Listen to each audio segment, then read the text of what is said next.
Hi everyone! Before we get into this audiobook, I'd really appreciate it if you could hit the subscribe button and drop a like. It helps me out a lot as well as contributes a lot to the channel. Now, let's get into the story. I hope you enjoy. The biting wind tore at my cloak, whipping strands of my dark hair across my face as I surveyed the enemy camp from the jagged ridge. Below, the Moonclaw Pack's territory sprawled, a formidable stronghold nestled deep within the shadowed peaks of the Greyfang Mountains. Smoke curled lazily from their central hearth, carrying the scent of pine and roasted meat, a stark contrast to the acrid tang of fear that clung to my senses. My own breath plumed in the frigid air, each exhalation a silent prayer to the Lunar Mother for strength. I was a warrior of the Shadowfang clan, trained in stealth and deception, my purpose singular: to infiltrate, to observe, to report.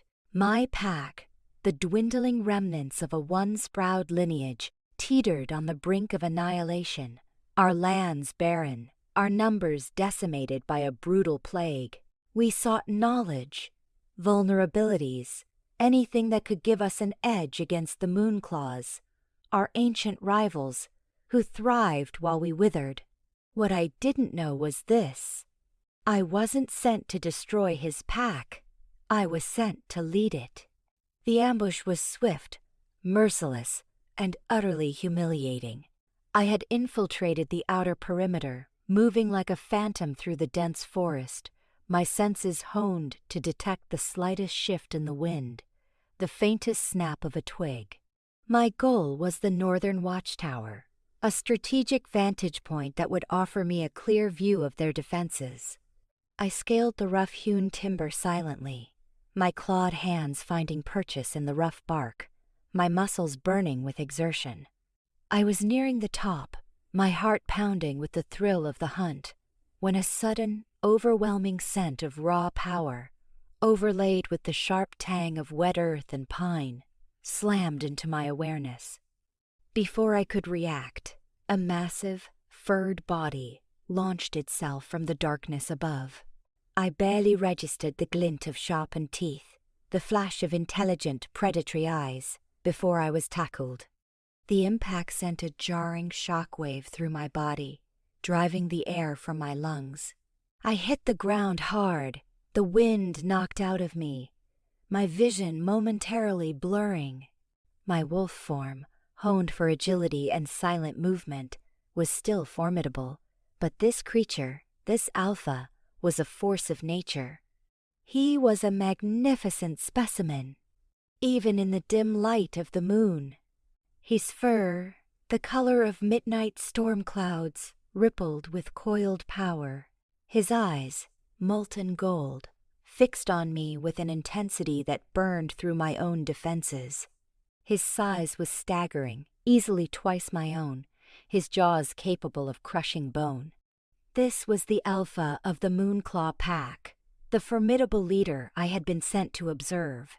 He was a legend, whispered about in hushed tones even among my own people. A warrior of unparalleled strength and cunning. I scrambled, trying to regain my footing, my instincts screaming for escape. But he was too fast, too powerful. His massive paw slammed down on my chest, pinning me to the frozen earth, the weight crushing. I snarled, a guttural sound of defiance, my teeth bared. He growled back, a deep rumble that vibrated through my very bones, a sound of absolute dominance. Then, the glint of metal. Before I could even register the movement, a shimmering, intricately carved silver chain was expertly wrapped around my snout, binding my jaws shut.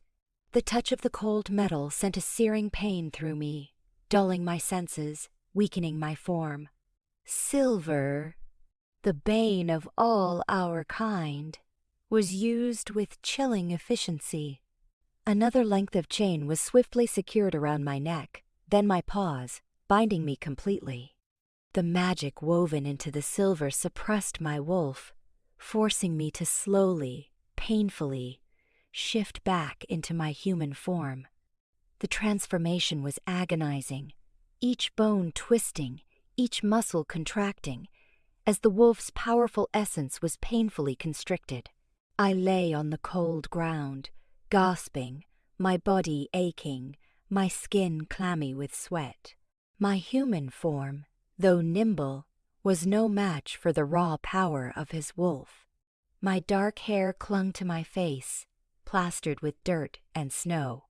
My warrior's tunic was torn, exposing the raw, freezing air to my skin.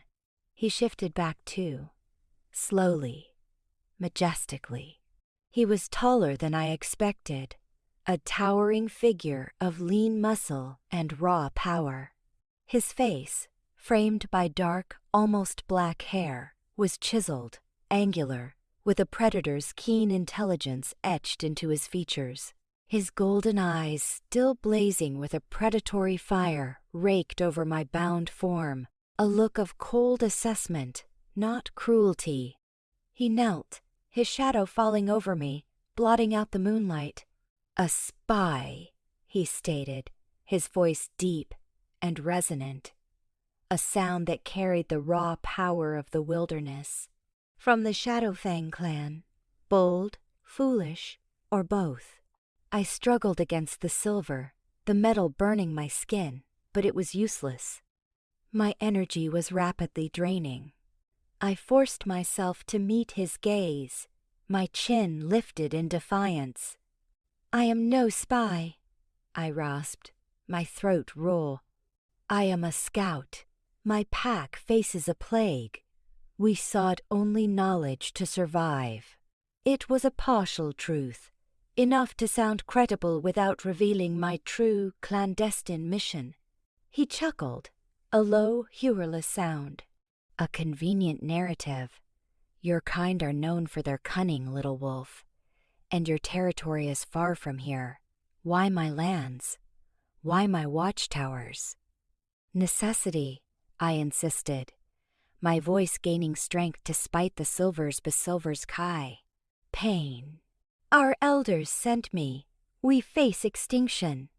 His golden eyes narrowed, searching my face, assessing the truth behind my words.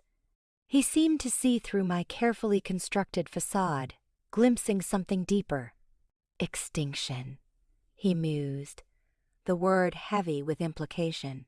"A powerful motivator, but not powerful enough to grant you free rein in my territory." He stood, towering over me once more. "You are a threat, an enemy, and in my pack, threats are contained." He gestured, and two large, powerful wolves, their fur the color of winter snow, emerged from the shadows, flanking him. They shifted, revealing burly warriors, their faces grim. "Take her," he commanded, his voice ringing with authority. "To the dungeons, and ensure the silver holds." The two warriors approached, their gazes devoid of sympathy. They hauled me roughly to my feet, the silver chains biting into my flesh, each movement sending a fresh wave of agony through my weakened body. The alpha watched, his expression unreadable, as I was dragged away, across the frozen ground, towards the heart of their camp, towards the dark maw of their dungeons. I was a prisoner, a captive in enemy territory, bound by silver and stripped of my power. But as I stumbled forward, my mind, though reeling from the pain, held a single, chilling thought. He didn't know who I truly was. He didn't know the full extent of my training, or the unwavering resolve that burned within my soul.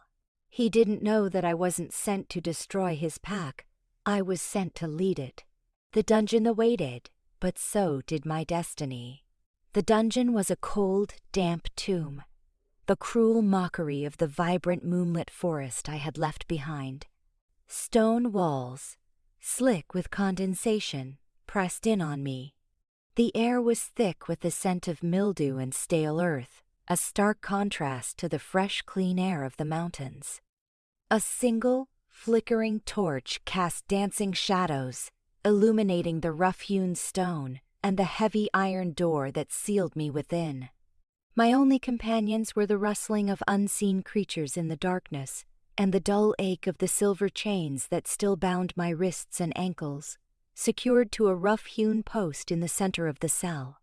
The silver, woven into thick manacles, constantly drained my strength, keeping my wolf suppressed, ensuring I remained in my vulnerable human form.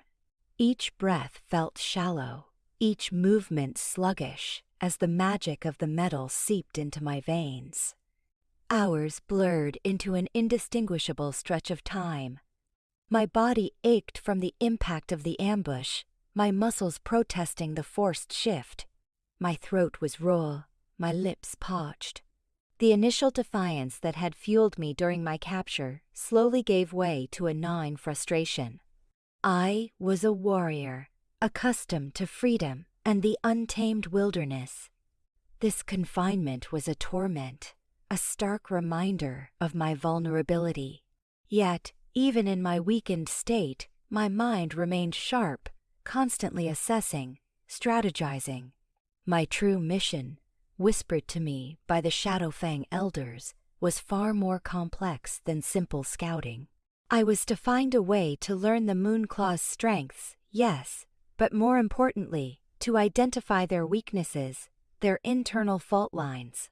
The plague that ravaged my own pack had left us desperate, facing an enemy that thrived while we withered.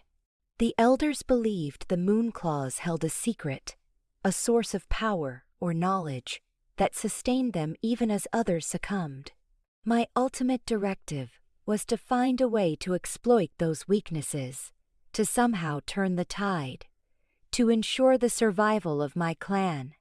And if that meant dismantling the Moonclaw hierarchy from within, then so be it. The Alpha's dungeon, I grimly realized, might be the perfect, if unexpected, starting point. A harsh scraping sound echoed through the stone corridor, drawing my attention. The heavy iron door creaked open, revealing a large, burly warrior, one of the two who had dragged me here. His face was scarred, his eyes wary. He carried a wooden bowl filled with a thin, unappetizing stew and a crude metal cup of water. He tossed them onto the stone floor, the bowl clattering, then retreated without a word, slamming the door shut with a resounding clang that reverberated through the dungeon. The food was unappetizing, but I forced myself to eat, every spoonful a conscious act of defiance against the silver's draining effects. I needed strength, clarity, to begin my assessment. Days melted into a monotonous routine of cold, hunger, and the constant drain of the silver. I paced my small cell, limited by the length of the chains, constantly testing the restraints, searching for any weakness. My senses, though dulled, slowly began to pick up the subtle nuances of the dungeon. The distant clatter of pots from above, the faint sounds of howling from the outside world, the rhythmic tread of guards patrolling the corridors. I began to identify the shifts, the different scents of the guards, noting their patterns. One of them, a smaller, younger warrior, smelled different. He carried a scent of unease, a hint of fear mixed with a longing for recognition. He would sometimes linger outside my cell, his shadow dancing on the stone, his breath a little ragged. He never spoke, but his presence was a subtle anomaly in the otherwise stoic rotation of guards. He was a crack, a potential vulnerability. I filed it away. My thoughts constantly returned to the Alpha. He had assessed me with cold, analytical eyes, but there had been a flicker, a momentary hesitation before he commanded my imprisonment. There was a raw power about him, a primal force that resonated with something deep within my own suppressed wolf. He was formidable, yes, but even the strongest alphas had weaknesses. Pride, arrogance, perhaps a hidden vulnerability to the plight of another pack, especially one facing extinction. I needed to understand him, to unravel the layers of his formidable persona. I observed my fellow prisoners, though there were few. In a cell across the narrow corridor, a thin, older male, his fur matted and dull, lay huddled in a corner, his eyes vacant. He seemed broken, defeated. He was no threat, no ally. Other cells were empty or contained only rats scurrying in the darkness. My isolation was almost absolute, designed to break the spirit.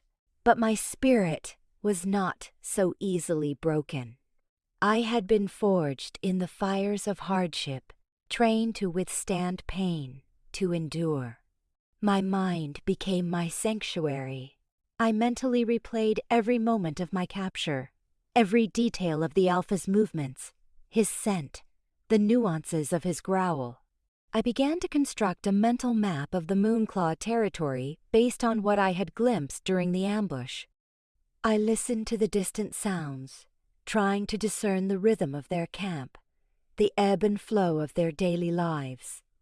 I wasn't just a prisoner. I was an observer, a student of my captors. The dungeon, though designed to imprison, became my new training ground. The silver chains, though painful, became a constant reminder of my purpose. I would bide my time, gather information, and wait for the precise moment to exploit the cracks I was beginning to perceive. The Alpha thought he had captured an enemy. He didn't know he had captured a seed of change, a catalyst that would unravel his carefully constructed world.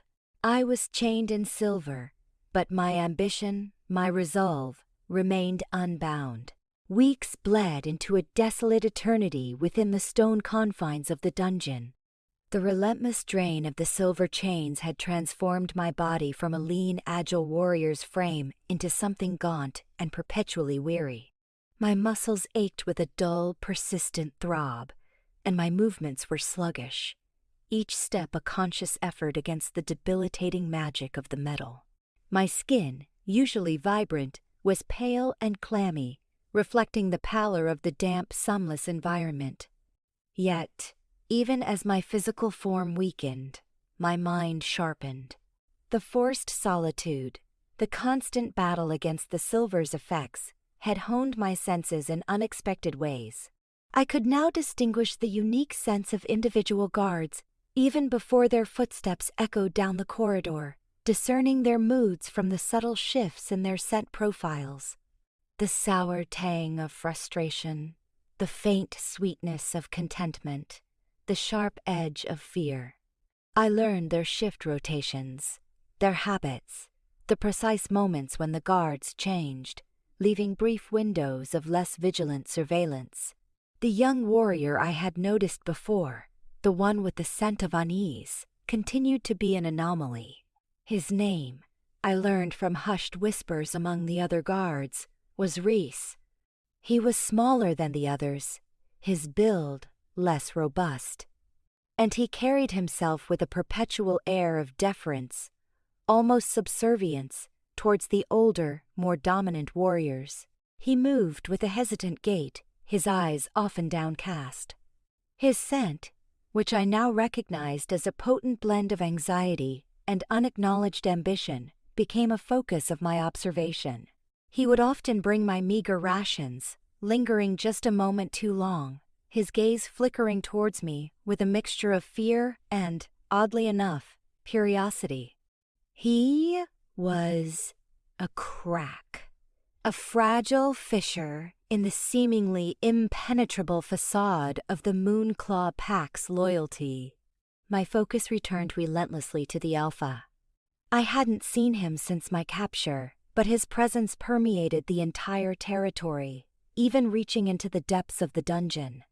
The guards spoke of him in hushed, reverent tones, recounting tales of his prowess in battle, his unyielding justice.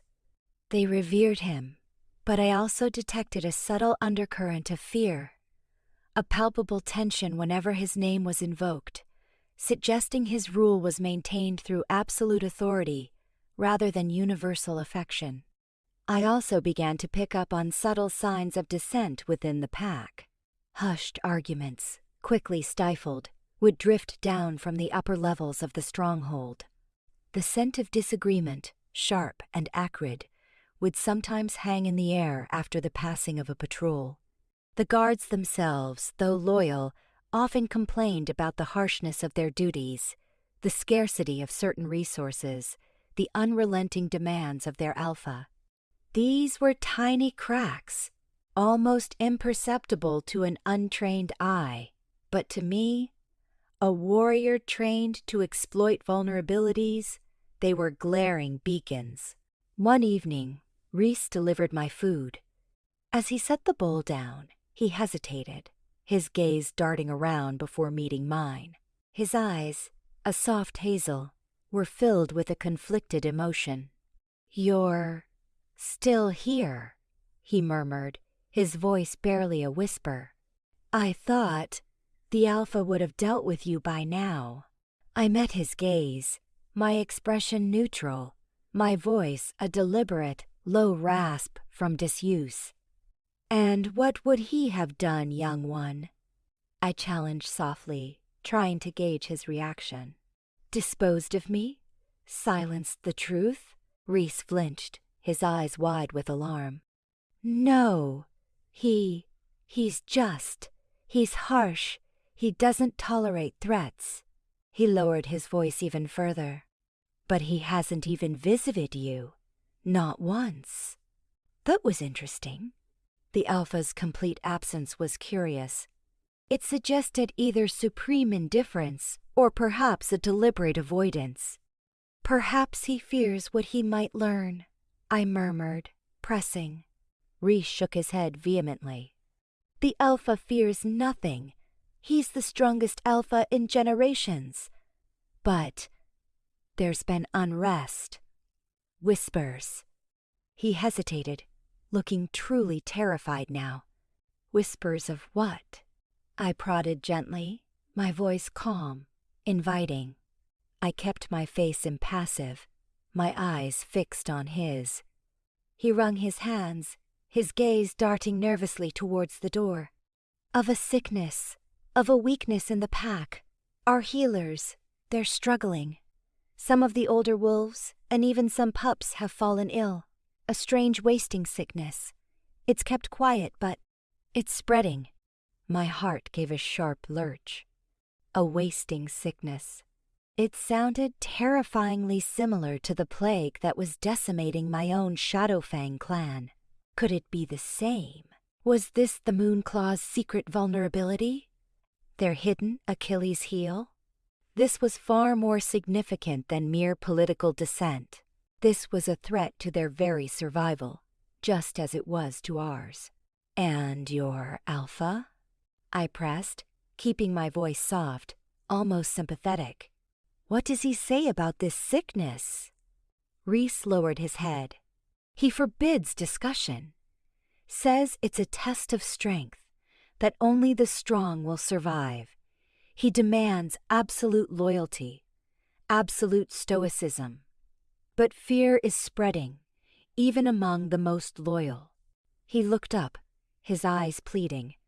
"Please, don't tell anyone I told you this. They'd banish me, or worse." "Your secret is safe with me," I assured him, my gaze unwavering. "But tell me, Reese, how long has this sickness been here?" Reese whispered the details, hesitant at first, then gaining confidence as he saw no judgment in my eyes, only focused attention. He spoke of wolves falling ill months ago, of healers working tirelessly but without success, of a growing sense of despair that the Alpha rigidly suppressed. He spoke of the Alpha's increasing isolation, his fierce protection of his own family, his insistence on absolute strength. My mind raced. This was the opening. The weakness. Not a political one, but a biological one. A shared vulnerability that transcended pack rivalries. If the Moonclaws were also battling this plague, then their strength was an illusion, their prosperity a fleeting moment before their own decline.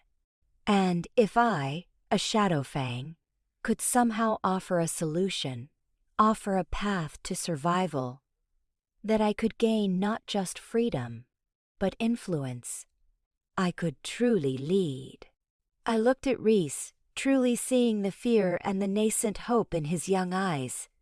He was a disillusioned follower, ripe for redirection. "Reese," I said, my voice barely above a whisper, "there is more at stake here than just fear. There is a chance for change, for a different kind of strength." He looked at me, bewildered, but a flicker of interest sparked in his hazel eyes. The seed of doubt, of hope, had been planted. The game had changed. I was no longer merely a prisoner waiting for an opportunity. I was a potential savior, biding my time, waiting to seize the reins of a pack unknowingly teetering on the brink of its own demise.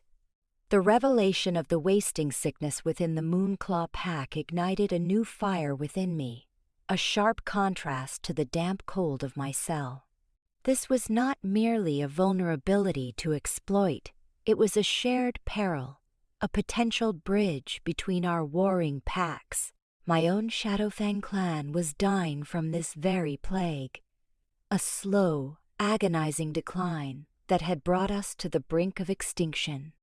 If I could offer a solution, if I could prove my worth, not as a conqueror, but as a healer, then my path to leadership would be less through brute force and more through undeniable service. I continued to cultivate my connection with Reese, his sporadic visits becoming the lifeline to the outside world. He was a simple, impressionable warrior, yearning for recognition and weary of the fear that permeated his pack. I chose my words carefully, weaving a narrative that appealed to his inherent decency. I spoke of the Shadowfang's own suffering, the devastating impact of the plague, not as a weakness, but as a shared experience, a common enemy that transcended pack boundaries.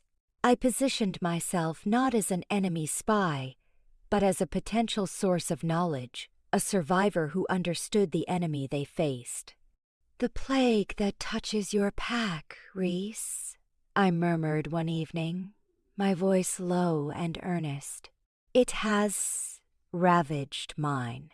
My healers have dedicated years to studying its symptoms. Its progression. We have learned much, even if we haven't found a full cure. Your alpha, in his strength, may be overlooking avenues of knowledge he dismisses as weakness." Reese listened, his eyes wide, a flicker of hope and doubt warring within them.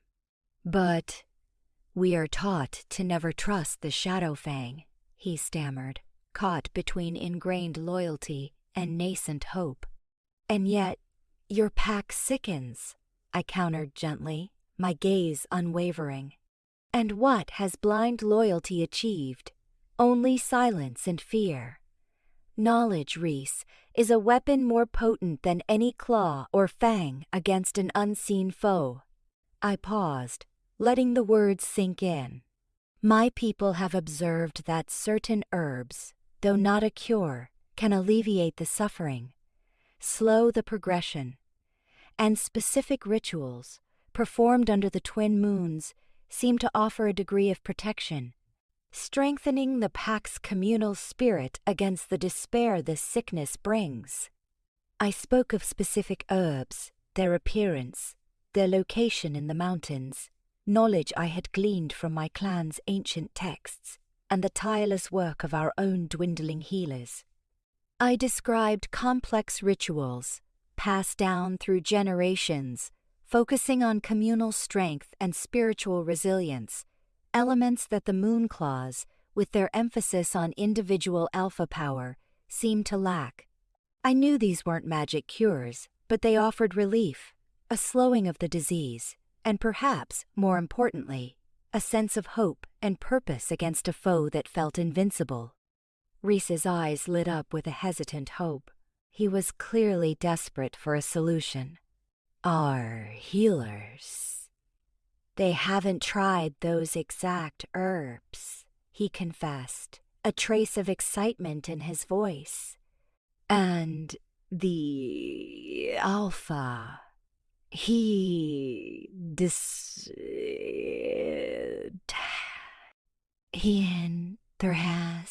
You could be the one to bring new knowledge who can new knowledge, I suggested, my voice almost a whisper, tapping into his hidden ambition. A healer in spirit, even if not by training. A source of courage in the face of fear. A quiet hero for your pack, Reese. His chest puffed out slightly, a nascent confidence flickering in his posture. The allure of recognition, of becoming more than just a grunt, was a powerful motivator. I could try, he stammered, looking from me to the heavy door, a new purpose dawning in his eyes. Over the next few days, I saw the subtle impact of my words. Reese started lingering longer, asking more detailed questions about the herbs and rituals. His scent shifted from fear to a nervous determination. He would return, his eyes shining, with reports of how some of the herbs had indeed provided temporary relief to the sick, how Saturn-afflicted wolves seemed to breathe easier. The desperation for a cure, for any semblance of control over the insidious plague, was palpable within the pack. The news, though whispered, spread quickly among the afflicted and their families, creating a quiet buzz of hope that subtly undermined the alpha's stoic, almost dismissive stance on the illness. This nascent hope, however, brought consequences. The healers, initially skeptical, were now intrigued. Their inquiries, however subtle, eventually reached the ears of the alpha's inner circle. There were arguments, hushed but intense, echoing through the corridors above. The scent of suspicion, sharp and metallic, began to mingle with the omnipresent dampness of the dungeon. Then, one morning, the heavy iron door creaked open, and this time it wasn't Reese. It was the alpha. He stood framed in the flickering torchlight, a towering, formidable figure, his midnight fur rippling with restrained power. His golden eyes, usually blazing with predatory intensity, were now narrowed, fixed on me with a chilling blend of suspicion and reluctant curiosity. His scent was a complex blend of authority, suppressed anger, and a faint, almost imperceptible undertone of desperation. He strode into the cell, his presence filling the cramped space, dwarfing me even as I remained chained to the post. The guards who had accompanied him remained outside, their faces grim, their posture rigid. He knelt, his gaze sweeping over my weakened form, assessing the toll the silver had taken. He noted the dark circles under my eyes, the gautness of my cheeks, the way my body trembled slightly from constant energy drain. Yet, his gaze also held a flicker of something else, a begrudging respect for my endurance. "I hear whispers, little wolf," he began, his voice a low, dangerous rumble that vibrated through the very stones. Whispers of hope, whispers of a cure. Whispers that seemed to originate from the deepest, most secure part of my territory. "From you." His golden eyes bored into mine, searching for any sign of deception. "My healers report strange new methods, unusual herbs, and old rituals. They claim knowledge from an unlikely source, from a Shadow Fang prisoner." I met his gaze, my chin lifted, my resolve unwavering despite the terror that churned in my stomach. The moment of truth. My gamble had paid off, but now I had to play my hand with absolute precision. "Knowledge knows no pack boundaries, Alpha," I stated, my voice weak but clear. "Truth, however inconvenient, will always find its way. Your pack is sick, just as mine is. The disease does not discriminate." He frowned, his formidable brows furrowed in thought. "And you claim to hold knowledge that my own experienced healers, wise in the ways of our ancestors, do not?" There was a hint of challenge, a subtle arrogance in his tone. "Experience without openness is stagnation, Alpha," I countered, pushing the boundary, gauging his reaction.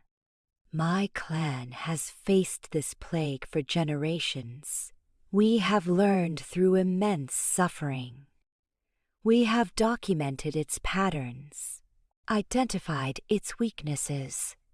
Your healers are skilled, yes, but they operate in isolation, confined by prejudice and tradition. The disease does not care for pack rivalries, it seeks only to destroy." He stared at me, his gaze unreadable, a battle of wills playing out in the silence of the damp cell. He was assessing me, not just as a prisoner, but as a potential threat, and perhaps a potential resource. The arrogance was there, yes, but beneath it, I detected the desperate fear of an alpha whose pack was weakening under his very nose, a fear he rigidly suppressed. The cracks in his rule were widening, not from external attack, but from an internal insidious rot. And I, the prisoner, was holding the key to their survival. "What do you propose, captive?" he finally asked, his voice low, a challenge veiled in a question. "What is your price for this knowledge?" I met his gaze, a flicker of triumph in my eyes. "My freedom, Alpha," I stated, my voice gaining strength, and a chance to prove that true strength lies not in isolation, but in cooperation. "I want to save your pack, Alpha, and in doing so, I will save mine. Then, I will lead both." The audacious declaration hung in the air, a daring challenge to his absolute authority. His golden eyes widened, a mixture of shock, fury, and a grudging admiration flashing within them. The game was truly on. The Alpha's golden eyes blazed with a mixture of disbelief and fury at my audacious declaration. "Lead both," he snarled, the raw power in his voice shaking the very stones of the dungeon. "You, a captive, a Shadowfang, dare to speak of leading my pack. Do you forget where you are, little wolf? You are in chains, weakened by silver, utterly at my mercy." He stood over me, his massive frame casting a formidable shadow, radiating an aura of barely contained rage. His scent, usually a blend of pine and authority, was now sharp with suppressed anger, a metallic tang of warning. The guards outside shifted nervously, their discomfort palpable. I met his gaze, my chin held high, refusing to cower. The silver burned, but my resolve burned brighter. "I remember exactly where I am, Alpha," I replied, my voice raspy but firm. "I am in a dying pack's dungeon, surrounded by warriors who whisper of a plague you refuse to acknowledge. You may be strong, Alpha, but your strength is isolating you. Your pack is dying, slowly, silently, while you cling to old prejudices and pride." His jaw tightened, a vein throbbing in his temple. He stepped closer, his face mere inches from mine, his scent overwhelming. "You speak of pride while offering insolence. I should crush you where you lie." "And what good would that do?" I challenged, pressing my advantage, knowing this was my only chance. "Silence me? Erase the knowledge? Your sick grow sicker, your healers grow desperate. You can kill me, Alpha, but you cannot kill the truth. And the truth is, I possess knowledge that could save your pack, or at least offer them relief. Knowledge forged in the fire of my own clan's suffering." He stared at me, his golden eyes searching, assessing, weighing my words. I could see the internal struggle within him, his ingrained alpha pride warring with the desperate reality of his weakening pack. He was a leader, and despite his arrogance, his ultimate responsibility was to his people. The fear of failure, the fear of losing his pack, was a potent motivator, far more so than any immediate threat to his ego. After a long, tense silence, he slowly straightened, his formidable presence still dominating the small cell. "Tell me of this knowledge," he commanded, his voice tight, the words grudgingly wrenched from him. "Prove your worth, captive, and perhaps, just perhaps, you will earn a temporary reprieve." "Not temporary," I countered, my voice resolute. "A partnership. I will share everything I know, teach your healers all we have learned. If you release me from these chains, treat me as an ally, and allow me access to your healers and resources. I work for the survival of both our packs, and when this is over, Alpha, when your pack is healed, then we will speak of leadership, of a unified path forward." His eyes narrowed to slits, the dangerous glint in their depths. The audaciousness of my demands clearly infuriated him, yet his desperation for a solution held his wrath in check. He paced the small cell, his steps heavy, his mind clearly racing. I watched him, my heart pounding, knowing this was the precipice. I had pushed him to the edge. Finally he stopped, his gaze piercing. "Very well," he conceded, the word bitten off, as if physically painful to utter. "You will be unchained. You will be given clean clothes, food, and access to our healers. You will share your knowledge freely and without deception. But make no mistake, little wolf. You are still a prisoner, albeit one with a temporary leash. One false move, one hint of treachery. The silver will return. Permanently." His voice dropped to a chilling whisper. "And your extinction will be swift and absolute." He then looked at his guards. "Release her from the post, but keep the wrist and ankle shackles on her, and keep vigilant. She is not to leave my sight or the sight of a trusted warrior until I deem her useful or dead." The guards moved cautiously, their eyes darting between their alpha and me, clearly uncomfortable with the sudden shift in my status. One of them, a burly warrior with a heavy hand, approached, his key jingling. He unlocked the chains that bound me to the post, the metal links clattering to the floor. The immediate rush of blood to my limbs was disorienting, a dizzying wave of renewed energy. The heavy silver manacles remained on my wrists and ankles, a constant, debilitating weight, their magic still suppressing my wolf form.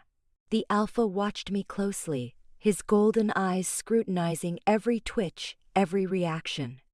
I slowly stood, my knees weak, my body swaying slightly as the blood rushed back to my extremities. The freedom from the post, however partial, felt like a monumental victory. "Lead me to your healers, Alpha," I stated, my voice still hoarse, but now imbued with a quiet determination. "The sooner we begin, the sooner your pack finds relief." He stared at me for another long moment, a reluctant respect flickering in his eyes. He gave a curt nod, then turned and strode out of the cell, his powerful presence leaving a lingering aura of authority. The guards, their expressions grim, followed, gesturing for me to accompany them. As I limped out of the damp, dark dungeon, the faint light of the corridor seemed impossibly bright. I was still shackled, still under constant surveillance, but I was no longer a broken captive. I was a contender. The first crack in his rule had appeared, and I had, with sheer will and calculated audacity, widened it. The path to the throne had just begun. Stepping out of the dungeon's oppressive gloom felt like emerging from a long, suffocating dream. The air, though still cool, smelled fresh and vibrant, carrying the familiar scents of pine, wood smoke, and the rich, earthy aroma of wolf fur.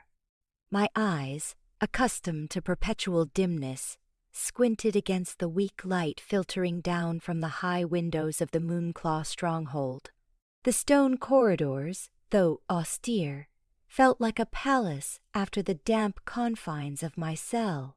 The silver manacles on my wrists and ankles chafed, a constant burning reminder of my diminished power, but the psychological weight of confinement had lifted.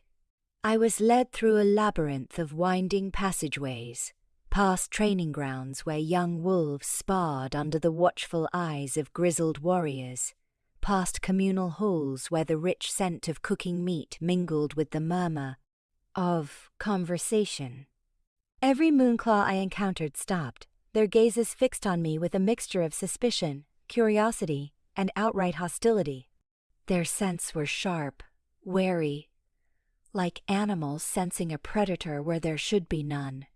I felt the weight of their judgment, the palpable tension of being an enemy, a shadow fang, walking freely, albeit shackled, in the heart of their territory. I held my head high, meeting their gazes with an impassive calm, refusing to cower. The Alpha walked ahead, his presence a powerful shield, subtly asserting his authority and ensuring no one dared approach me. He moved with a silent, formidable grace, his broad shoulders squared, his gaze fixed forward. He was aware of every whispered comment, every hostile stare, but he betrayed no emotion. We finally arrived at a large, round chamber, its walls adorned with shelves filled with dried herbs, strange tinctures, and rolled parchment scrolls. The air here was heavy with the sweet, pungent scent of medicinal plants, a familiar aroma that brought a pang of longing for my own clan's healers. Several figures, older wolves with stoic faces and gnarled hands, turned at our entrance. These were the Moonclaw healers, their expressions a mixture of surprise and profound skepticism at my appearance. "This is the Shadowfang captive," the Alpha stated, his voice devoid of warmth, his gaze sweeping over his healers. "She claims to possess knowledge that can aid us against the wasting sickness. She claims she can help your afflicted." One of the elder healers, a formidable female wolf with streaks of white in her fur and eyes as sharp as obsidian, stepped forward. Her scent was earthy, grounded, radiating a quiet authority. "We have heard whispers, Alpha," she said, her voice gravelly with age and experience. "Whispers of unusual herbs, of strange rituals. But knowledge from an enemy? And one who claims our methods are insufficient?" Her tone was laced with thinly veiled offense. "Her claims are audacious, I agree," the Alpha conceded, his gaze briefly meeting mine. "But our healers are struggling. The numbers of the sick grow daily. Pride will not save our pack. Only results will. She claims she can offer those results." He looked at me, a silent challenge in his golden eyes. "Prove it, captive, or return to your dungeon permanently." I stepped forward, ignoring the throbbing of the silver manacles. I met the obsidian gaze of the elder healer, a flicker of respect in my own eyes. "I understand your skepticism, Elder," I began, my voice clear and steady despite my inner turmoil.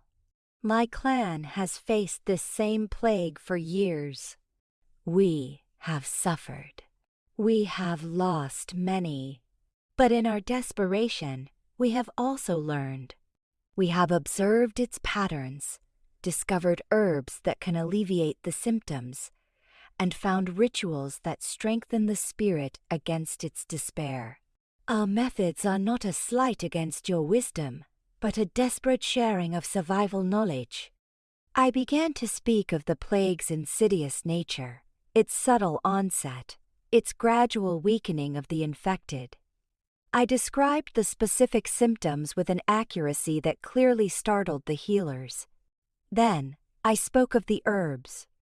Moonpetal, a delicate white flower found only in high mountain meadows, used to soothe the burning fever and ease the aching muscles. Shadowroot, a bitter, gnarled root from deep forest floors, known to cleanse the blood and strengthen weakened organs.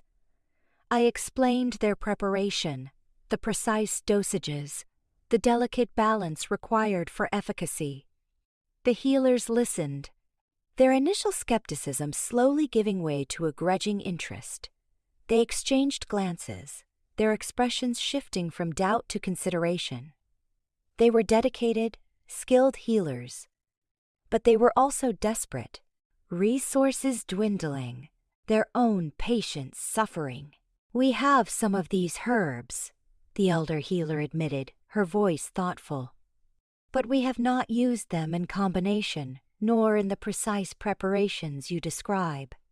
"Experience is a cruel teacher," I said, my voice low. "But its lessons are etched in the blood of my kin. These methods offer relief, elder, not a cure. But relief can stem the tide of despair, strengthen the will to fight. And a strong will, combined with the power of your own healers, can create a sanctuary for the afflicted." I then moved on to the rituals. I spoke of the Twin Moon Vigil, a nightly ceremony of communal chanting and shared moonlight designed to bolster the pack's spiritual resilience, to reinforce the bonds of unity against the isolating effects of the sickness. I described the precise movements, the ancient chants, the communal meditations designed to focus their collective will. The Alpha listened, in silence, his expression unreadable, but I sensed a subtle shift in his aura, a softening of the formidable edge that usually surrounded him. He was absorbing my words, weighing their implications, his scientific mind perhaps recognizing the logic, even if his pride chafed at the source. Finally, the elder healer turned to the Alpha. "Alpha," she said, her voice devoid of emotion. Her descriptions match certain aspects of the sickness we have observed. "And some of these herbal remedies, they hold promise. We are willing to try her methods. Under our supervision, of course." The Alpha nodded, his golden eyes meeting mine. "Very well," he stated, his voice still firm, but with a subtle undertone of grudging acceptance. "You will work with the healers. You will prove your worth, and your chains will remain until I deem otherwise." He then issued specific instructions to the healers, ensuring I would be under constant watch and that all knowledge I imparted would be verified. Over the next few days, my routine shifted from solitary confinement to a controlled form of labor.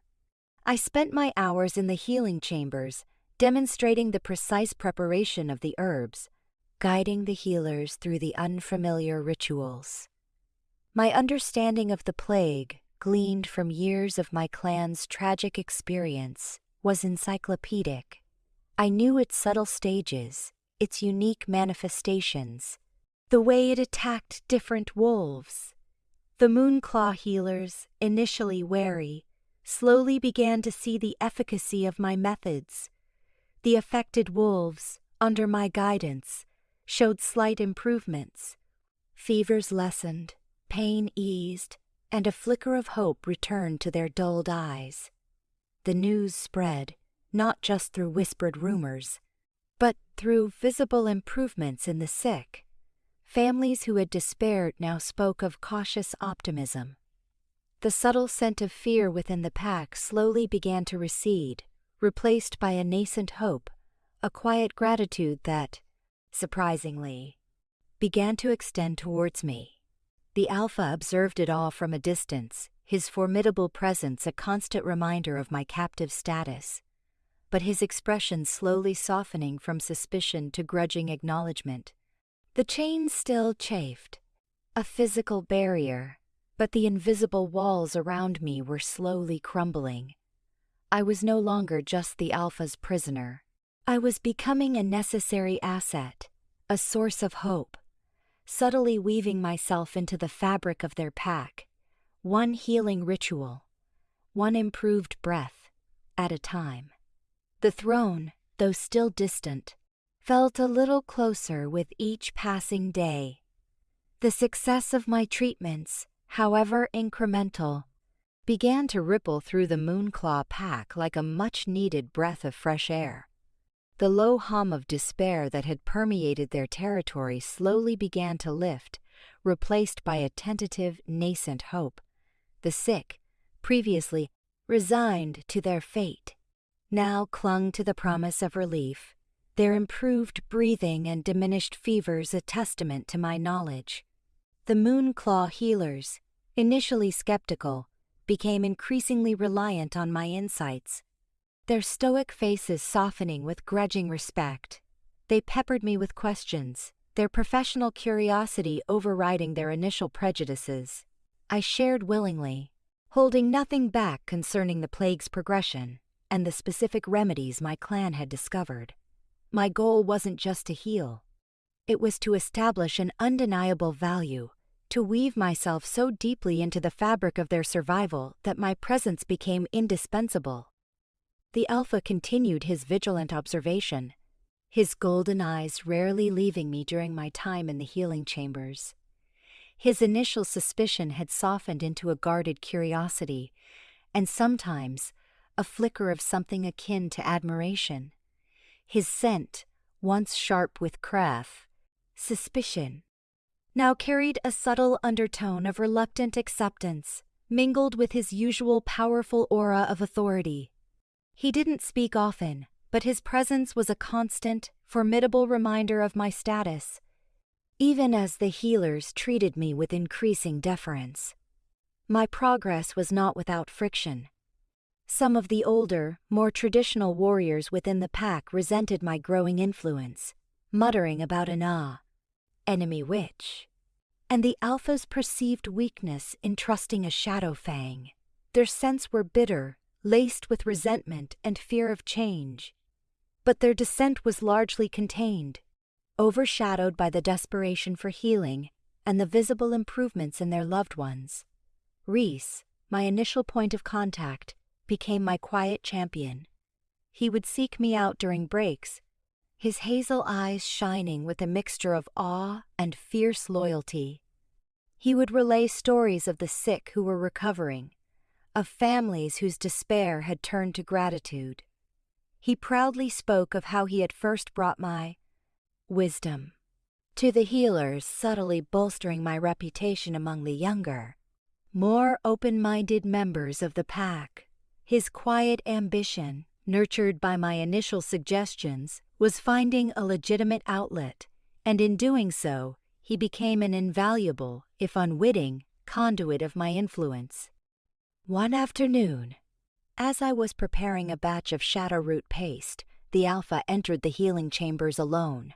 The healers, sensing the impending private conversation, discreetly busied themselves at the far end of the room. He approached me, his massive form exuding a controlled power that always sent a subtle tremor through me. The silver manacles on my wrists felt heavier, colder, in his immediate proximity. "The fever in young Kale has broken," he stated, his voice low, his golden eyes fixed on me. Kale was a strong pup, beloved by the pack, and his recovery was a significant victory. "Your remedies, captive, are proving effective." I met his gaze, a quiet sense of triumph in my heart. "Knowledge, Alpha, can be a potent weapon against unseen enemies." He nodded, a faint, almost imperceptible dip of his head. "Indeed, you spoke of rituals. The twin moon vigil. My elders dismiss such things as mere superstition. Belief, Alpha, is a powerful force, I explained, stirring the paste with a wooden stick. It unites the pack, bolsters their collective spirit. The plague in its essence is not just a physical affliction. It preys on despair, on isolation. The vigil, with its communal chanting and shared moonlight, creates a spiritual shield, reminding the pack of their strength in unity. He listened intently, his expression thoughtful. My pack values strength, individual prowess, he mused. Unity is forged in battle, not in silent meditation. But what good is individual prowess when the pack withers from within? I challenged softly, pushing the boundary once more. True leadership, alpha, lies in nurturing every form of strength, the body, the mind, and the spirit. Your pack is strong, but they are also afraid. They need hope. They need purpose beyond battle. He remained silent for a long moment, his gaze unwavering, assessing the truth of my words. I sensed a subtle shift in his aura, a flicker of internal conflict. His pride, his ingrained belief in his own methods, was warring with the undeniable evidence of my efficacy. Teach them, he finally commanded, his voice firm but devoid of its usual harshness. Lead the vigil, under the twin moons, but I will be watching, and any deviation, any attempt at manipulation, will be met with immediate and unforgiving consequences. It was a monumental concession. He was allowing me, a perceived enemy, to lead a sacred ritual, to influence the very spirit of his pack. It was a tangible crack in his absolute rule, a testament to his desperation, and a subtle acknowledgement of my burgeoning power. That night, under the ethereal glow of the twin moons, I stood before the Moonclaw Pack. The clearing was packed with wolves, their faces illuminated by the moonlight, a mixture of skepticism, curiosity, and hopeful anticipation in their eyes. The alpha stood at the edge of the clearing, his powerful presence a formidable, silent shadow. His golden eyes fixed on me. I began by explaining the purpose of the vigil, not as a mystical cure, but as a collective act of defiance against the despair, a reinforcement of their shared bonds. My voice, usually a tool for deception, now resonated with a deep, earnest conviction. I led them through the ancient chants of my own clan, the rhythmic words echoing through the forest, weaving a tapestry of shared purpose. I guided them through the communal meditations, focusing their collective will, their longing for healing. As the ritual progressed, I felt a powerful shift in the atmosphere. The initial skepticism slowly melted away, replaced by a quiet unity.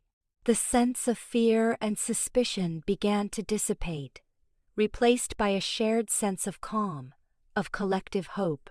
The chants grew stronger, the energies of the pack coalescing into a single, potent force. I saw some of the sick wolves, supported by their kin, their eyes flickering with a renewed light. The alpha watched, his expression unreadable, but I sensed his quiet observation, his silent acknowledgement of the palpable shift in his pack's spirit. His aura softened, a subtle yielding to the collective energy. He was witnessing something he couldn't control through brute force, something that resonated with a deeper, older wisdom. As the vigil concluded, a profound silence settled over the clearing, followed by a soft, collective sigh.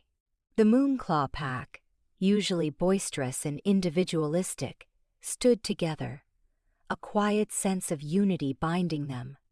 Many approached me, their eyes filled with a mixture of awe and gratitude. They didn't speak, but their silent reverence, their sense of hope and acceptance, spoke volumes. I had not just healed their bodies, I had touched their spirits. I had shown them a different path to strength, a path through unity and shared purpose.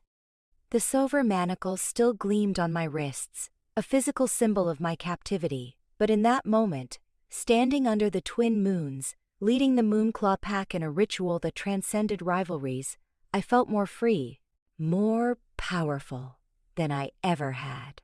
The Alpha's rule had been challenged, not by direct rebellion, but by a quiet, irresistible force of hope and healing. The throne felt a little closer, its path illuminated by the light of the twin moons.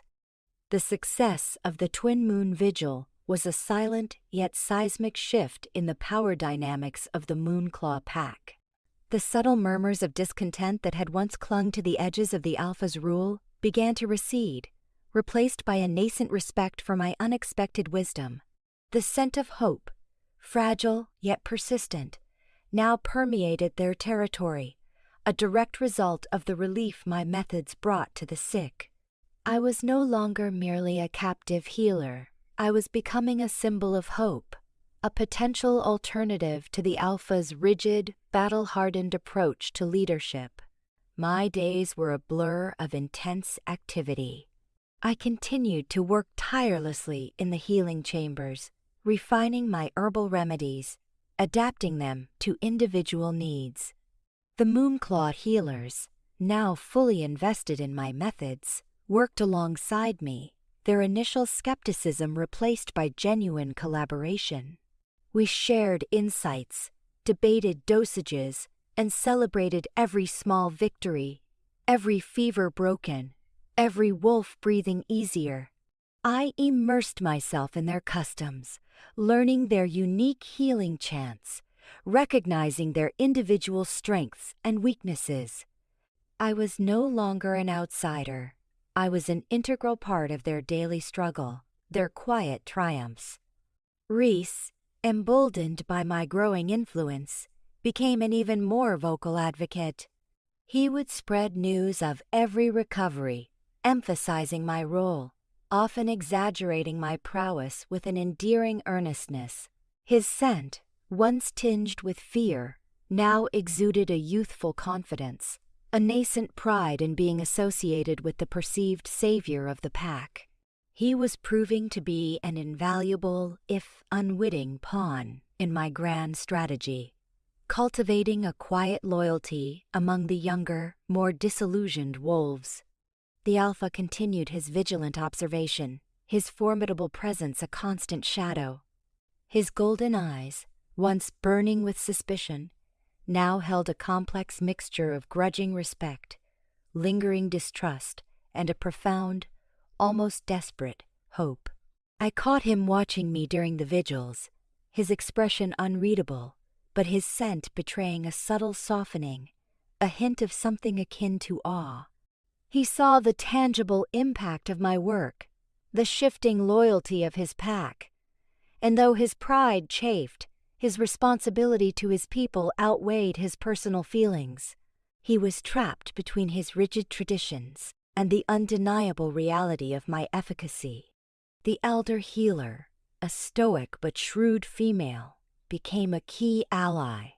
She recognized the undeniable truth in my methods, the efficacy of knowledge gleaned from profound suffering. She would often defend my counsel against the grumbling of older, more conservative warriors. Leveraging her own considerable influence within the pack, she saw the bigger picture, the potential for true healing beyond ancient rivalries.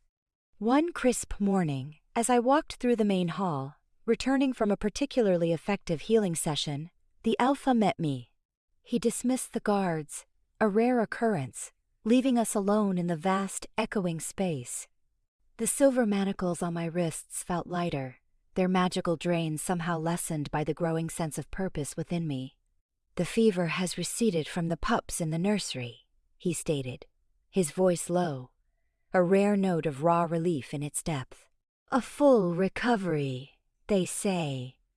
My own kin." My heart gave a quiet lurch. He was speaking of his own family, his most vulnerable kin. This was a profound admission of vulnerability, a powerful indicator of his growing trust. "I am glad, Alpha," I replied, my voice gentle, acknowledging his unspoken emotion. The young are resilient. They are the future. He stared at me, his golden eyes searching my face, a flicker of something unreadable in their depths. You speak of future, of healing, but your initial demand was not for reprieve, it was for leadership, for a unified path. His voice was low, challenging, yet held a subtle undercurrent of curiosity. Do you still hold to those audacious claims, captive? I met his gaze, my chin lifted, my resolve unwavering. My claim was for the survival of both our packs, Alpha, I stated, my voice clear and strong. A survival that hinges on unity, on knowledge, on a different form of strength than brute force. Your pack is recovering, yes, but the scars of this plague run deep, and the divisions within your ranks, the fear of your unwavering rule, have not vanished. They are merely suppressed. He frowned, a ripple of unease crossing his features. Are you threatening me, Shadowfang? He warned, his voice regaining its dangerous edge. I am merely stating the truth, Alpha, I countered calmly. Truth that you, in your isolation, may not wish to see. Your pack thrives under your strength. Yes, but it also yearns for compassion, for empathy, for a leader who understands their suffering, not just their obedience. The whispers are still there, Alpha. Whispers of a different future. A future where unity is not just a word, but a living reality. He stepped closer, his scent sharp with a complex blend of anger and grudging respect. You have courage, captive, more than any enemy I have ever encountered. He paused, his gaze fixed on my silver manacles. The chains, do they still chafe? They are a constant reminder, Alpha, I replied, my gaze unwavering. A reminder of who I am, and what I am capable of, even bound. He reached out, his large hand brushing against the cold silver of my manacle. A shiver ran through me, not of fear, but of an unexpected tremor of connection. His touch, though brief, was surprisingly gentle, a stark contrast to the raw power he usually exuded. Perhaps, he murmured, his voice unexpectedly soft, it is time to see what you are capable of, unbound. He signaled to a guard, a flicker of something unreadable in his eyes. Bring the key to her chains, he commanded, his voice carrying an undeniable authority. My heart leaped into my throat. This was it, the ultimate test of his trust, the ultimate concession. The removal of the silver would unleash my full strength, my wolf's power, a potent force against his own. It was a monumental risk for him, a gamble that could shatter his pack or elevate me to unimaginable power. The guard, looking bewildered, fumbled with a ring of keys. He approached, and with a soft click, the heavy silver manacles on my wrists fell open, clattering to the stone floor. The rush of power that surged through me was intoxicating, a glorious wave of untamed energy, a roar of my wolf's essence unfurling within my veins. My senses sharpened, the air suddenly filled with a symphony of scents and sounds. My skin tingled, my muscles stretched, flexing with renewed strength. The silver shackles on my ankles, though still present, felt less debilitating, their magic significantly dulled by the removal of the wrist restraints. The Alpha watched me, his golden eyes blazing with renewed intensity, assessing my every reaction. He stood his ground, unafraid, even as my power swelled around me. There was a challenge in his gaze, a silent question. What will you do now, unbound? I met his gaze, my head held high, my body pulsating with renewed energy. I felt the raw power of my wolf, barely contained, stirring within me. I could challenge him now, perhaps even defeat him in this weakened state, wresting control through brute force. But that was not my way. Not yet. My path was through influence, through proven leadership, not through immediate conquest.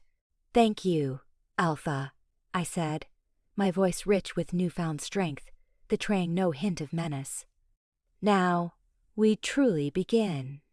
A flicker of surprise, then a grudging acknowledgement crossed his face. He nodded, a silent acknowledgement of my controlled power, my strategic restraint. The invisible tether between us had shifted, transformed. I was no longer his prisoner. I was his equal, perhaps even his burgeoning rival. The fight for his pack, and ultimately his throne, had entered its most dangerous, most thrilling phase. The removal of the silver manacles from my wrists was more than just a physical liberation. It was a profound psychological release. The constant, debilitating drain on my wolf form had ceased, and with each passing hour, my strength returned, flowing back into my limbs like a roaring river.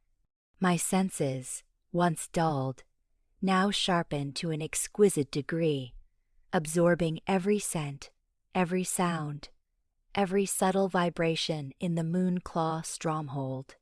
The scent of pine and rich earth, the distant calls of hunting parties, the underlying rhythm of the pack's daily life, all resonated within me with newfound clarity.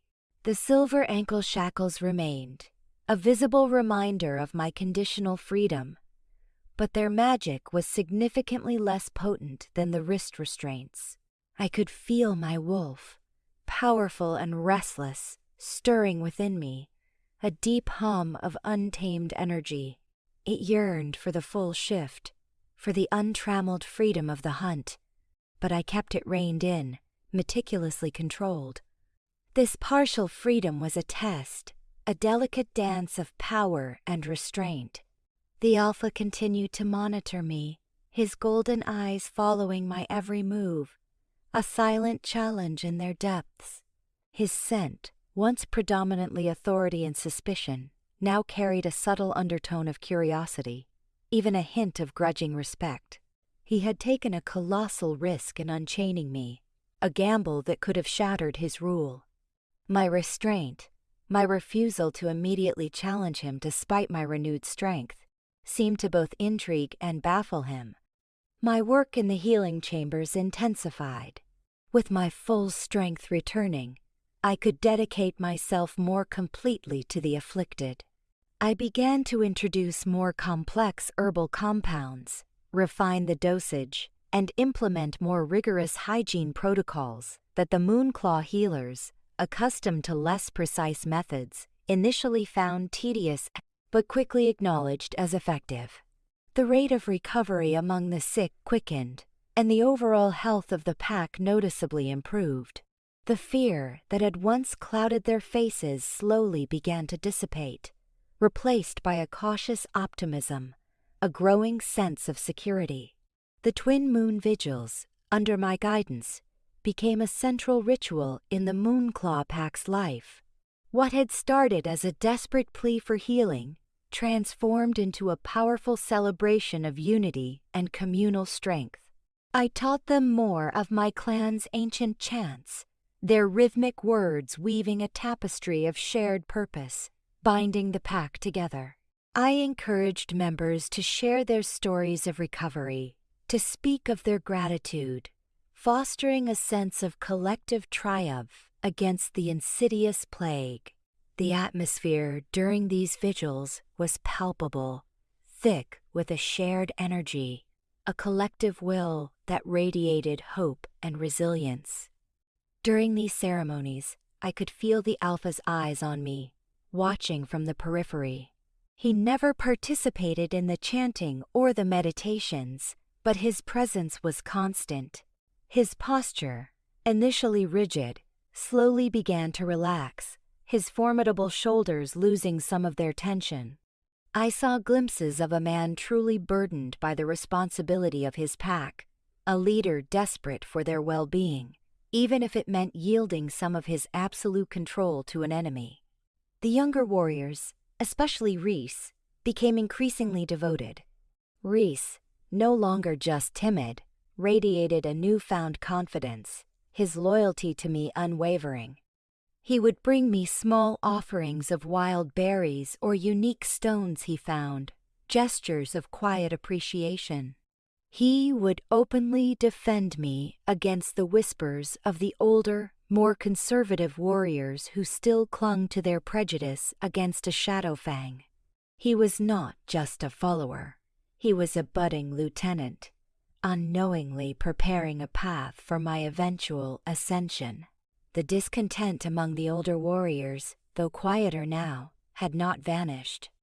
They resented my foreign influence, the subtle shift in power dynamics, the challenge to their ingrained traditions.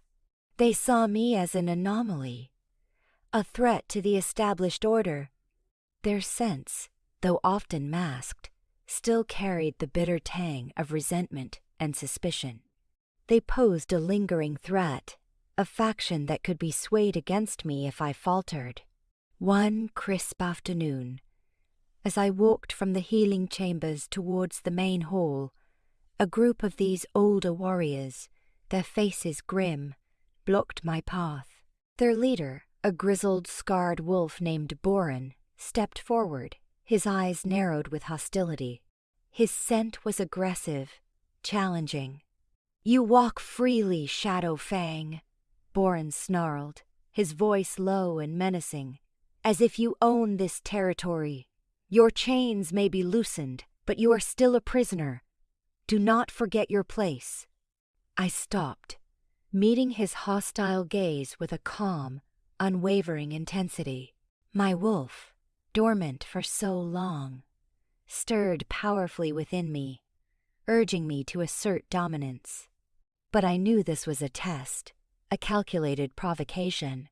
"My place, Boren, is wherever my knowledge can save lives," I stated, my voice clear and steady. "Wherever I can bring healing. My hands are bound by no chain when it comes to the well-being of a pack." Boren scoffed, stepping closer, his fist clenching. "You speak boldly for a captive. Do not mistake our alpha's mercy for weakness. He could crush you with a thought." "And yet," I countered, my voice dropping to a low, challenging whisper, "he has chosen not to. He has chosen to trust knowledge over prejudice, to put his pack's survival above his own pride. Perhaps you should learn from his example, Boren." The taunt hit its mark. Boren's face flushed with anger, his eyes blazing. He lunged, a sudden aggressive move, clearly intending to intimidate me, to reassert dominance through brute force. Before he could lay a hand on me, a massive, furred body materialized between us. The Alpha. He stood, a formidable wall of midnight fur and coiled power, his golden eyes blazing with cold fury. His scent was a warning, a powerful assertion of authority that sent a ripple of fear through the older warriors. "Stand down, Boren," he growled, his voice a low, dangerous rumble that vibrated with barely contained wrath. "She is under my protection. Any challenge to her is a challenge to me." Boren recoiled, his face pale with shock and fear. The Alpha had never intervened so directly, so fiercely, on my behalf before. He had always maintained a detached observation.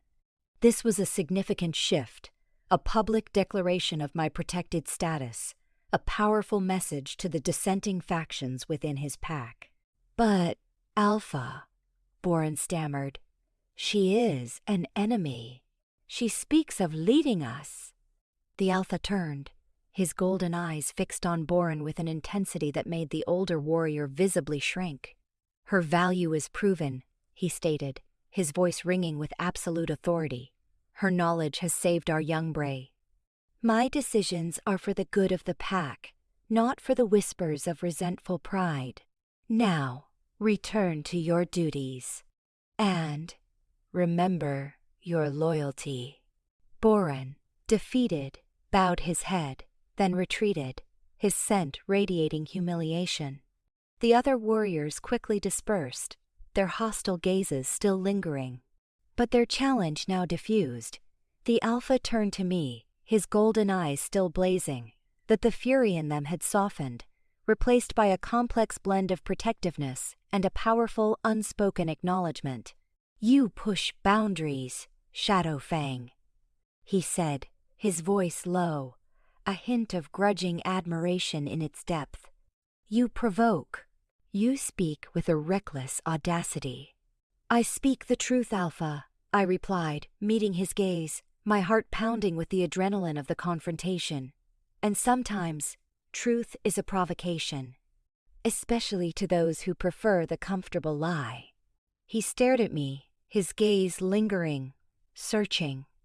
There was a raw intensity in his eyes, a flicker of something that transcended the Alpha-prisoner dynamic, something more primal, more profound.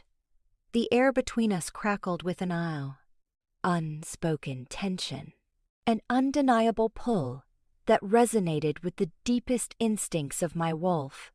It was a potent, dangerous attraction, a bond awakening even amidst the power struggle. "The merger is almost complete," he murmured, his voice surprisingly soft, his eyes still holding mine. "The full extent of my resources will soon be at my disposal, and the fight for my son, for Ethan, will begin in earnest. I will need unwavering loyalty then, Shadowfang. Unquestioning support." His words were a plea, a demand, and a subtle invitation all at once.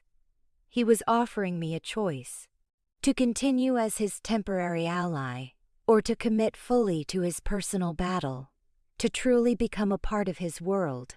Not just a transient influence. I knew my answer. My ambition to lead was still strong, but it was now intertwined with a profound empathy for his cause and a growing, undeniable love for the man himself.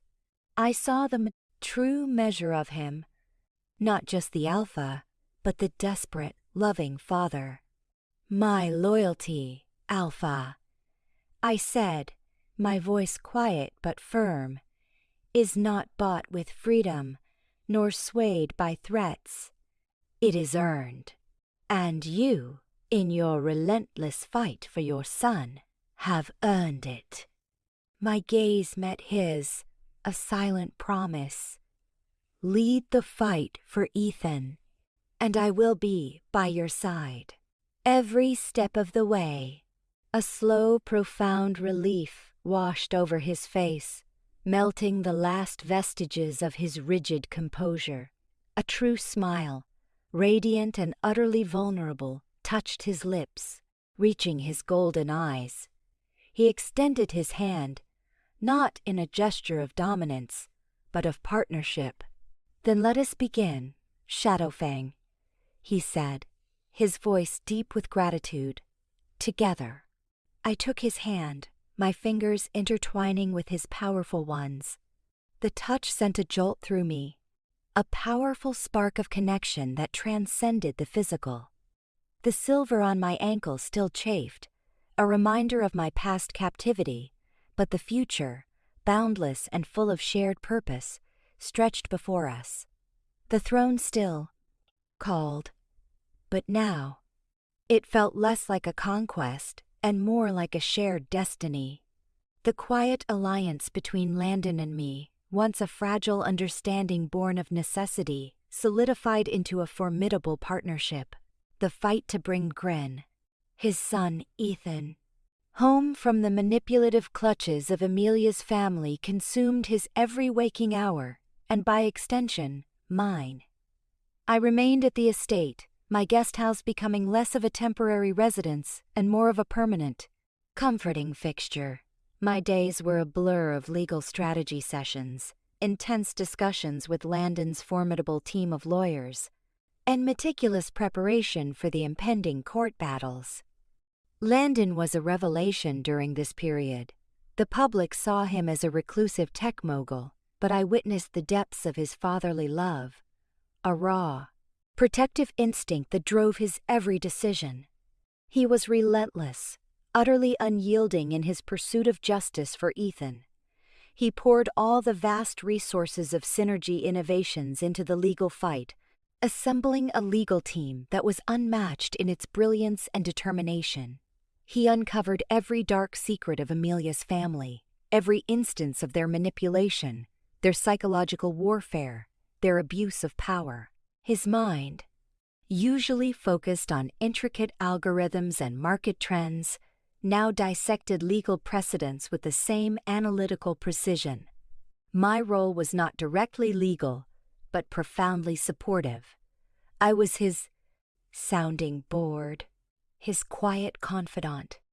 He would often come to the guest house late at night, exhausted, his face drawn with fatigue, and simply talk.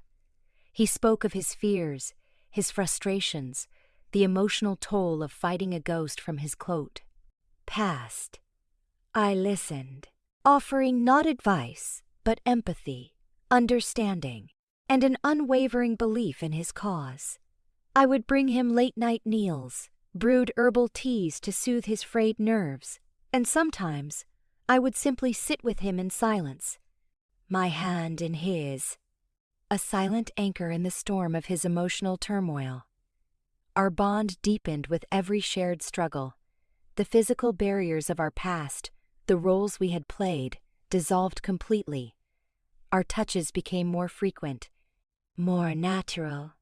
A brush of hands, a comforting squeeze of the shoulder, a lingering gaze that spoke volumes. The unspoken love between us blossomed, a delicate flower nurtured in the harsh soil of adversity.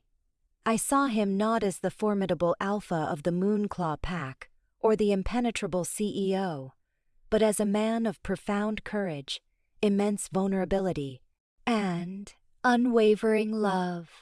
My heart ached for the years he had suffered in silence, the pain of being separated from his son. The legal process was grueling, a relentless series of depositions, filings, and emotionally draining confrontations with Amelia's family's legal team. They were cunning, ruthless, and desperate to protect their carefully constructed facade of respectability. They continued to paint Landon as an unfit, unstable father, dredging up old, fabricated rumors, twisting truths to suit their narrative. But Landon, prepared for every attack, countered their every move with irrefutable evidence and a quiet, dignified composure that impressed even the most cynical judges. Ethan, now thriving in his new home, remained largely shielded from the intensity of the legal battle. Landon ensured his days were filled with normalcy, with school, friends, and the simple joys of childhood. He introduced Ethan to his passion for technology, patiently explaining complex concepts, igniting a spark of curiosity in the boy's intelligent eyes. Ethan began to call Jasmine Auntie, a term of endearment that warmed her heart, signifying her growing place in their nascent family.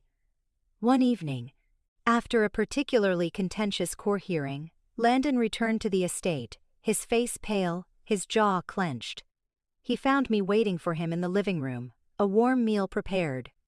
He collapsed onto the sofa, running a hand through his hair. "They're fighting dirty, Jasmine," he admitted, his voice rough with frustration. "They brought up the old media scandal again, twisted it to paint me as reckless, unstable. And they implied you were part of my unstable lifestyle. A mere distraction." My blood ran cold. The thought of her past being weaponized against Landon, against their chance at happiness, infuriated her. "What did they say?" she asked, her voice tight. He shook his head. just vague insinuations, but enough to plant seeds of doubt. It's a calculated move to discredit me as a parent, to make me seem unreliable. I walked over to him, kneeling beside the sofa, taking his hand. "They can't break you, Landon," I said firmly, meeting his gaze. "They can't break us. We know the truth. You are fighting for your son, for justice. And that truth, in the end, will prevail." He looked at me, a flicker of something raw and vulnerable in his eyes. He squeezed my hand, his grip tight. "I don't know what I would do without you, Jasmine," he confessed, his voice low, raw with emotion. "You've been my rock through all of this, my strength." My heart swelled with a fierce love. "You never fought alone, Landon," I murmured, leaning my head against his shoulder. "And you never will." The turning point in the legal battle came months later. Landon's team presented irrefutable evidence of financial fraud committed by Amelia's family, a long-standing pattern of illicit dealings that exposed their true character. The revelation was a bombshell, dismantling their carefully crafted image of respectability and undermining their credibility in court. With their reputation in tatters and facing potential criminal charges, they had no choice but to capitulate. The final court order was handed down on a brisk autumn morning. Landon was granted full, sole custody of Ethan. The order stipulated strict visitation rights for the Prab, maternal grandparents, supervised and monitored, and a complete cessation of all contact that was not explicitly approved by Landon. It was an absolute, unequivocal victory. Landon emerged from the courthouse, his face pale with exhaustion, but his eyes shining with a profound, almost spiritual triumph. He looked at me, a silent promise in his gaze, a shared understanding of the long, arduous journey we had traversed. He raised his hand, and I walked her up into his embrace, burying my face in his chest, tears of immense relief and pure joy streaming down my face. The photographers snapped furiously, capturing the moment of triumph. The successful billionaire with his loyal partner, completely unaware of the decade of silent suffering that had led to this moment. That evening, back at the estate, a quiet celebration, just Landon, Ethan, and me. Ethan, though still young, sensed the profound shift, the palpable relief that filled the air. He climbed into Landon's lap, his small arms wrapping around his father's neck, a gesture of newfound security and affection. Landon held him close, his eyes closed, savoring the simple, overwhelming joy of finally having his son truly home. As Ethan eventually fell asleep in Landon's arms, the weight of their long battle finally settling, Landon looked at me, his gaze full of a love so profound it took my breath away. "We did it, Jasmine," he whispered, his voice thick with emotion. "He's home. He's finally home."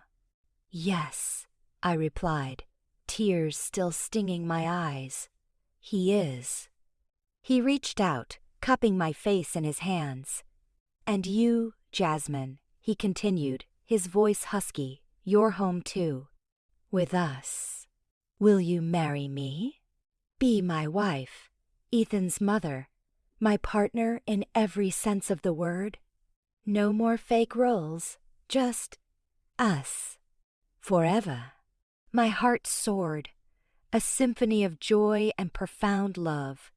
It was the question I had dreamed of, hoped for, but never dared to fully articulate. "Yes, Landon," I whispered, tears blurring my vision. "Yes, 1,000 times." "Yes." He leaned in, and his kiss was everything. A promise, a celebration, a testament to a love that had blossomed in the unlikeliest of circumstances, transforming a captive into a contender and a fake girlfriend into a beloved wife, proving that sometimes the most authentic love stories are written not in neat, predictable narratives, but in the chaotic, beautiful mess of unexpected truths. The journey from a dark dungeon to the warmth of a loving home was complete, and the future, hand in hand, stretched before them, boundless and full of an enduring, real love. Wedding was a private affair. A quiet ceremony held in the sprawling gardens of Landon's estate, surrounded by their closest friends and a small circle of trusted family. Jasmine wore a simple, elegant gown, its delicate lace shimmering under the dappled sunlight filtering through the ancient oak trees. Landon, in a custom-tailored suit, looked not like the formidable tech mogul, but like a man utterly consumed by love, his golden eyes rarely leaving her face. Ethan, dressed in a miniature suit, stood proudly beside Landon, his small hand clutching his father's, a quiet smile gracing his lips. He was no longer just the focus of a desperate legal battle. He was a happy, thriving boy, fully integrated into their new family. The vows they exchanged were deeply personal, infused with the unique history that had brought them together. There were no grand pronouncements of love at first sight, but heartfelt promises of unwavering support, enduring partnership, and a shared commitment to building a future founded on honesty and trust.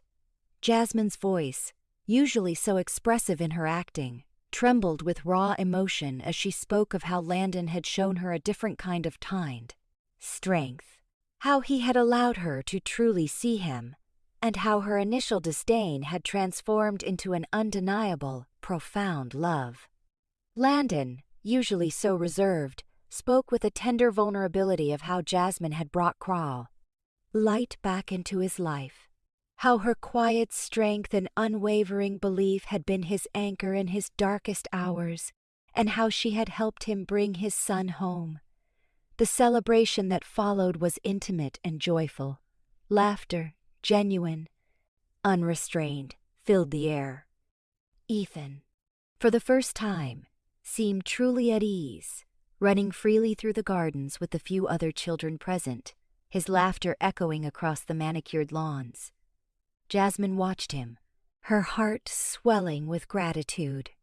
This was the life she had unknowingly yearned for, a life far richer and more meaningful than any acting role could offer. After the wedding, life settled into a comfortable, deeply fulfilling routine. Jasmine continued her voice acting career, finding immense satisfaction in characters that challenged her creatively.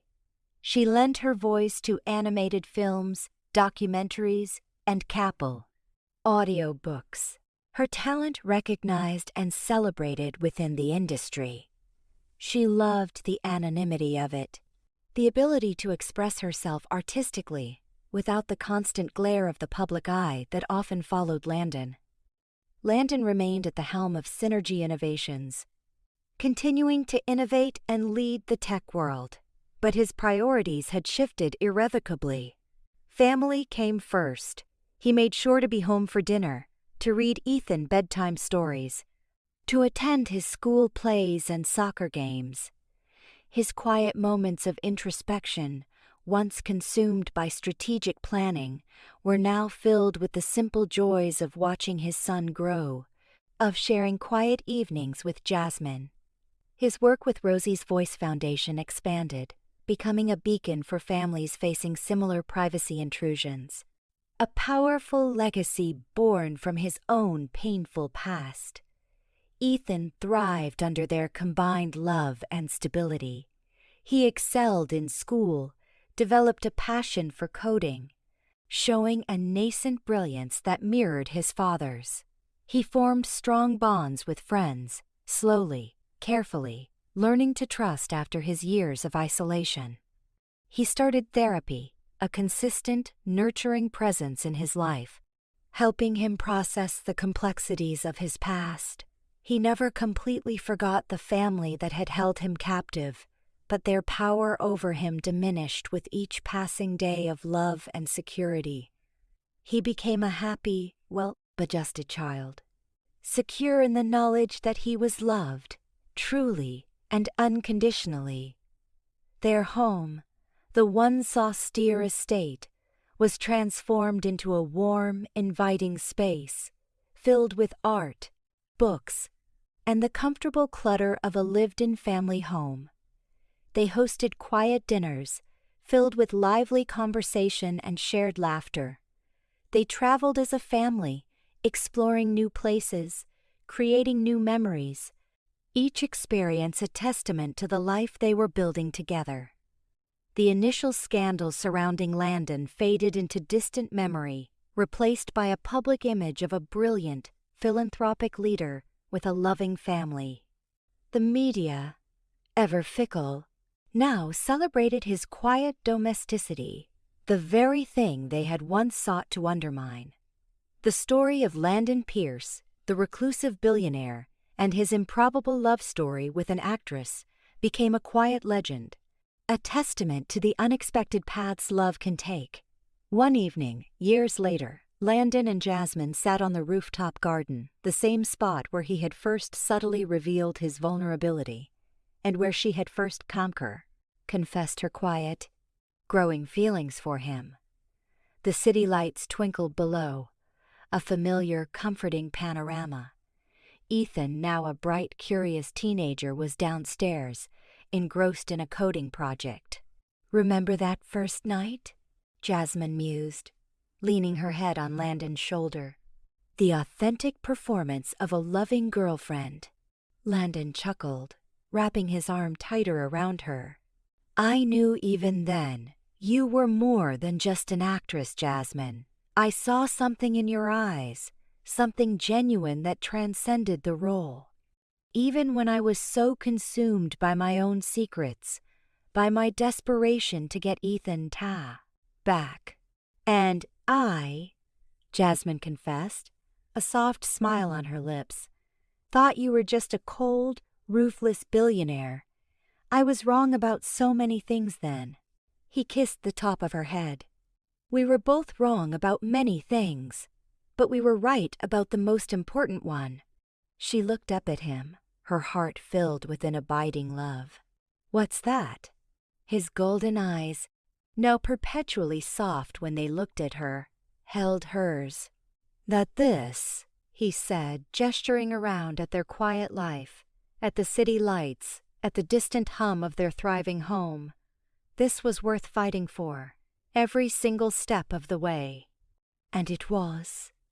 Every fear, every secret, every tear had led them to this moment of profound peace and unwavering love. The journey from a fake girlfriend to a beloved wife, from a reclusive billionaire to a devoted husband and father, was a testament to the unpredictable, transformative power of the human heart. Their story, forged in deception, had blossomed into a profound truth. A quiet victory in a world that often valued pretense over authenticity. They had built a life, brick by brick, moment by moment, on a foundation of genuine love, proving that even from the most unlikely beginnings, true happiness could be found.